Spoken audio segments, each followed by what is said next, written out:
that vehicles will be able to test the fuel purity right at the petrol pump or any filling station.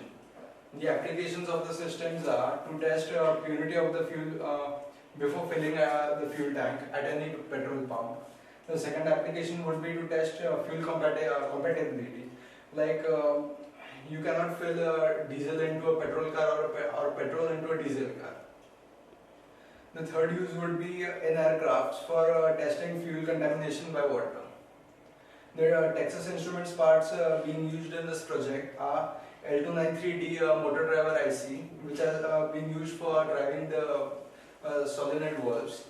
OPT101 photodiode for testing the color of the sample.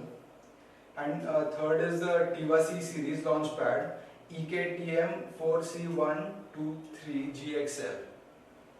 This is the block diagram of the mechanical components of the onboard fuel purity checking system. Here is the testing cylinder on which the radiation sources, which are LEDs, have been mounted, and the photodiodes have been mounted. On top of the testing cylinder is an inlet port through which the sample is filled into the test cylinder. When the testing is taking place, valve 1 and valve 2 are in a closed position, therefore the complete cylinder is filled up.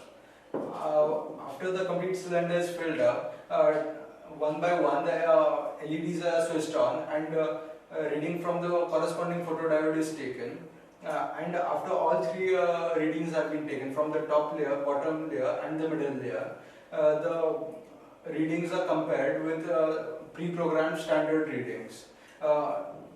After the comparison, it is decided by the microcontroller whether or not the fuel sample is pure. If it is pure, then the solenoid valve 2 is opened by the microcontroller and the sample will flow from the output of the test cylinder, which is just an orifice at the bottom, into valve 2, and through valve 2 it will flow into the primary fuel tank of the vehicle. And the valve number 2 will be kept open so that the primary fuel tank can be completely filled up. But in case the fuel sample is deemed as impure, then valve 1 will be opened and the sample will flow through valve 1 into a refuse tank, which is of a lower capacity than the primary fuel tank, for storage of any failed samples. We are using 3 samples for this test. In the first bottle you can see there is pure petrol. In the second bottle there is petrol adulterated with kerosene. In a 250 ml mixture, 200 ml petrol was taken and 50 ml kerosene was taken. In the third bottle you can see water has been mixed with kerosene. This is the circuit being used for testing. This is the TIVA C series launch pad. On the left side you can see that 2 L293D boards have been used. The upper board is being used for powering the LEDs. This is the 1117 IC board, which are providing 3.3 volts to the LED. The lower L293D board, which you can see here, is used for powering the solenoid relays. What you can see here is a 12 volt supply for powering the relays, and this is a power rail which we have created for ease of connections. This is the complete setup of the project. Here you can see the testing cylinder whose outer surface has been blacked out to provide isolation from ambient light. Here you can see 3 photodiodes have been mounted, one at the top, one at the middle, one at the bottom. On the right side there are 3 LEDs mounted, one at the top, one at the middle level, one at the bottom level. Here you can see the outlet of the testing cylinder. At the outlet of the testing cylinder you can see a T-section has been connected. One output of the T-section goes to valve number 2, one goes to valve number 1.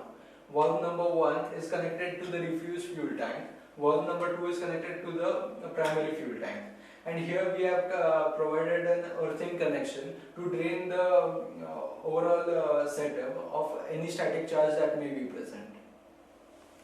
We are filling up pure petrol in the test cylinder.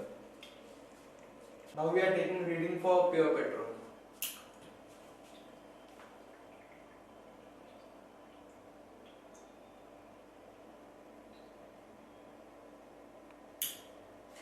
As you can see, the petrol is pure and it has been diverted to the primary fuel tank.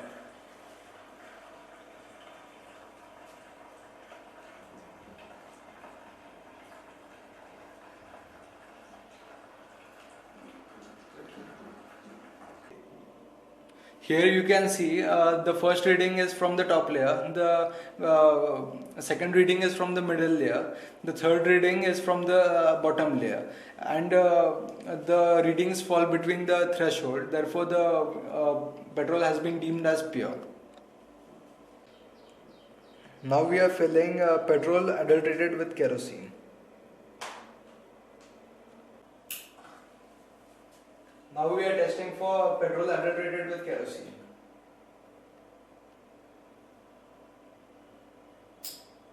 As you can see, the adulterated petrol has been diverted to the refuse fuel tank. You can tell from the color of the petrol that it has been adulterated. You can see that it is slightly a darker shade of yellow.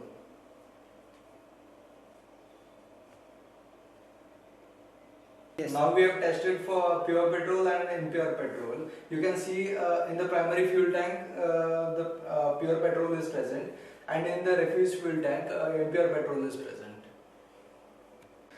The readings which I have highlighted are from the current test.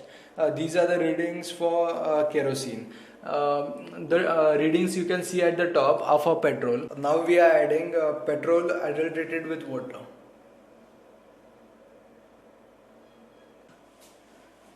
Now we are testing for petrol adulterated with water.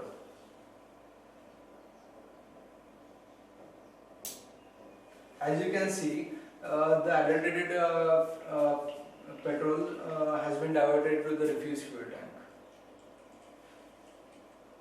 And here you can see the pure petrol.